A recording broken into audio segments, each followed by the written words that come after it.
आता तुमची आवडती सुझुकी दुचाकी घरी आणणं झालं अधिक सोपं. सिंधुदुर्गचे अधिकृत विक्रेते श्री विनायक व्हील्स घेऊन आले आहेत खास ऑफरची मेजवानी.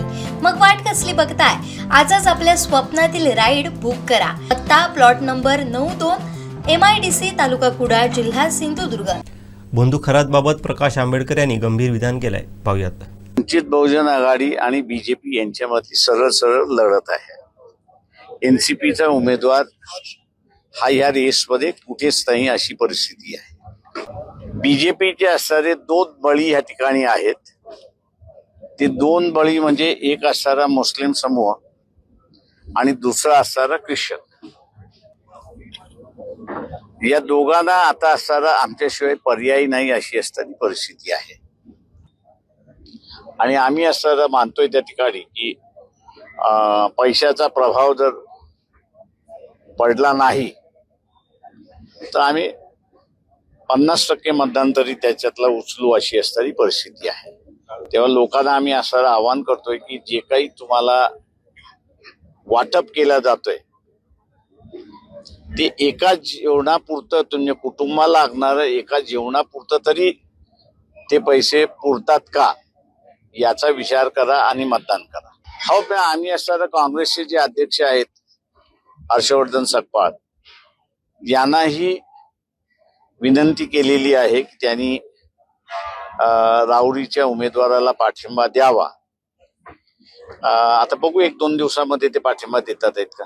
हे असणारे एवढंच म्हणणार आहे की लोकसभेमध्ये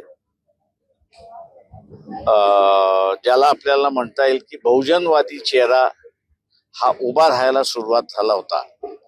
त्या बहुजनवादी चेहऱ्याला दाबण्यासाठी 33% महिलांचं आरक्षण आलं होतं. सरकारला जर ह्या 33% आरक्षणाचं एवढंच प्रेम असेल तर मग आमचा सवाल असा आहे की तुम्ही ओबीसी महिलांना वगळताय का याचा पहिल्यांदा खुलासा करा. SC STचं आरक्षण आहे म्हणून त्या आरक्षणामध्ये महिलांचं आरक्षण येऊन जातं, त्याच्यामुळे निर्णय घेण्याची नाही. पण ओबीसीच्या महिलांसंदर्भात ज्यावेळेस तुम्ही निर्णय घेत नाही त्यावेळेस हाच निकष निघतो की भारतीय जनता पक्ष ओबीसीच्या आरक्षणाच्या विरोधात आहे. हे ओबीसीने पहिल्यांदा लक्षात घेतलं पाहिजे. महाराष्ट्र तिकीटवरती जितेंद्र शेळकेचा रस्ता अपघातामध्ये मृत्यू झालाय. कुठेतरी हा घातपात असल्याचं बोललं जात आहे. त्याची जर चौकशी झाली असती अनेक प्रकरण बाहेर आले असते असं बोललं जाते. काय वाटतं तुम्हाला? ते मला वाटतं त्याच्याही आयुष्य तोही जगेल किती दिवस याच्याबद्दल शंका आहे मला.